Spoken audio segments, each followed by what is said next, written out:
Pour la bande originale du jeu, on a essayé d'être For the soundtrack of the game, we tried to be very close to what is done in film. We were constantly asking at each place in the game, why are we putting music here? What is it going to say?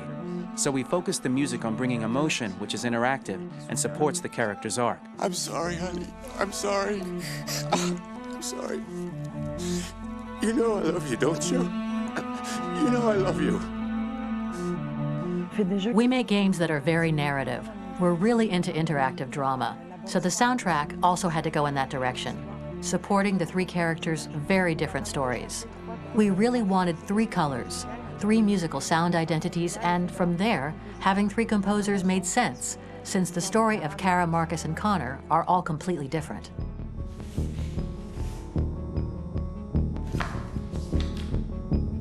You recognize him? It's Carlos Ortiz. For Connor, we wanted a soundtrack that could be very cold and very mechanical, very machine-esque somehow. For Kara, we wanted a soundtrack that would be very moving and emotional. It was about the quest for identity, but it was also a journey about love and empathy. And for Marcus, we wanted something epic, something that would really represent the grand aspect of his quest. And we were very fortunate to find three incredibly talented composers, and working with them has been a dream, honestly.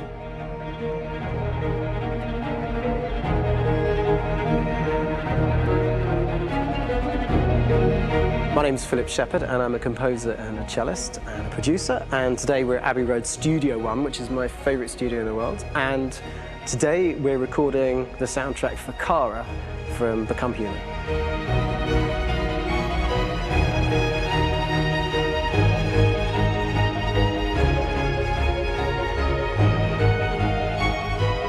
So when I compose a big project, I often travel just to kind of get out, and get some fresh air and some inspiration. And I go hiking and traveling in Montana a lot. I had a log fire in the room that I was staying in, and the flames were kind of making absolutely direct music. And it became the basis for Kara's theme, and it sounds something like this.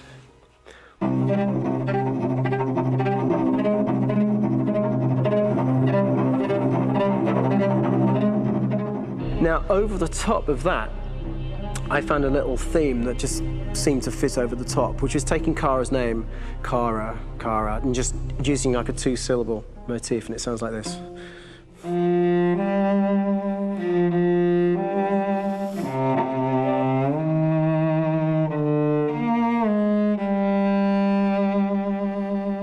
going to pull through this, Alice. As long as we're together, nothing can hurt us.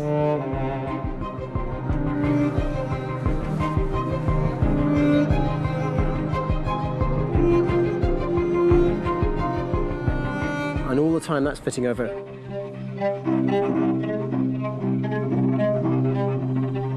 So it kind of works in lots of levels. And in fact, every single theme in the score has one of those elements built into it, and it becomes sort of the DNA of every single tune.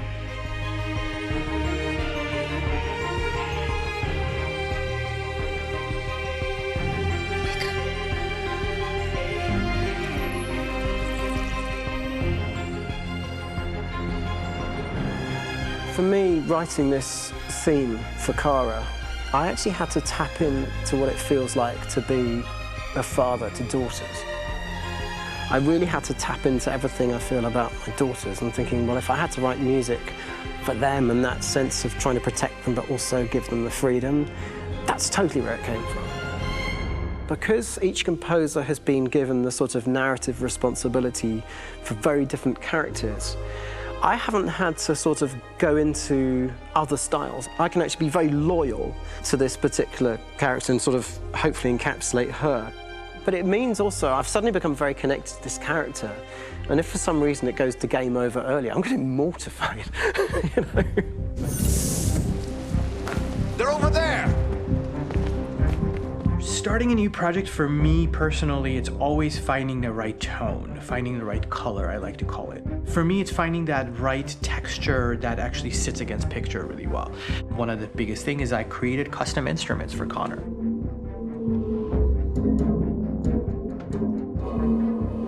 I pulled pulled out all my vintage synthesizers to be able to capture this robotic person, if you will. My approach to all of these custom instruments is that I hear the sound in my head. And either I could just come into the piano and just be like, all right, so I'm gonna just get on the computer and just create it. I rather be able to play these instruments physically. Oh, that's nice. If you can do that.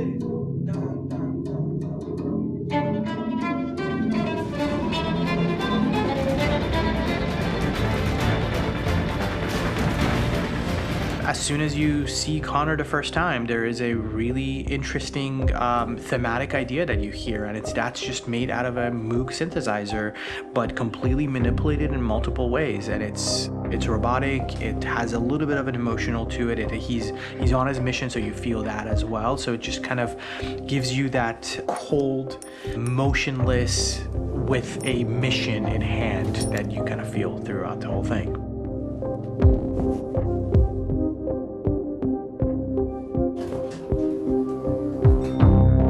Because the music evolved, one of the things that I was very weary and I was very kind of focused on was the way that the music has to evolve. So my idea behind it was that Connor is a singular android that could at any point become a deviant or could actually stay as an android.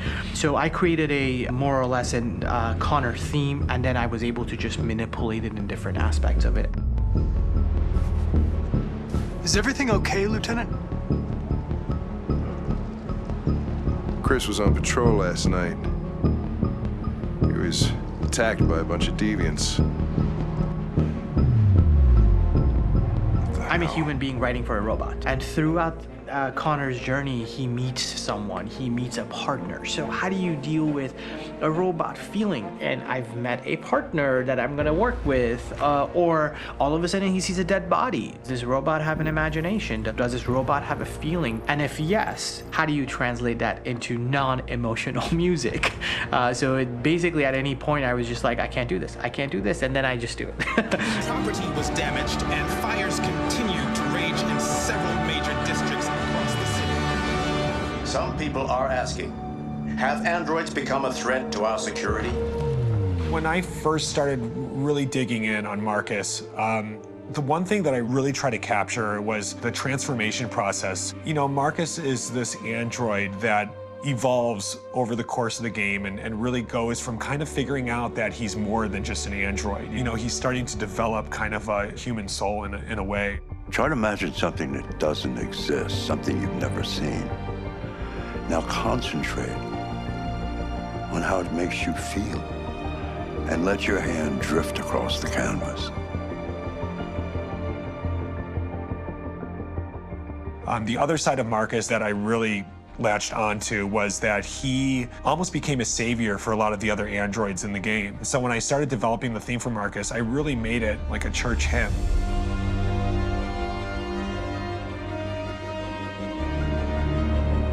I wanted it to be very simple. I wanted to make it a chordal melody. I really wanted to make it almost like a Bach hymn. The tough thing with that is it had to be recognizable. If I made it too complex from a harmonic standpoint, it would be hard, I think, for people to kind of pick it out and recognize it. It's very acoustic derived, but it's also been treated with a lot of effects and things to kind of put it into the space that I felt the sound should be in. It can be beautiful, it can be haunting, it can be extremely powerful from an action standpoint, and I'm really happy with the way it turned out. The music is there, but it's subliminal and it's emotional, and people are feeling it, and it's not distracting. And that's tricky with a game like this, where you have to have a lot of ins and outs like that, where the music kind of has to get in and out of these moments. This is a war we're fighting with the humans. If we fail, they'll destroy us. I think the game's been put together so well where I just wanted to make sure that I wasn't ruining the emotion.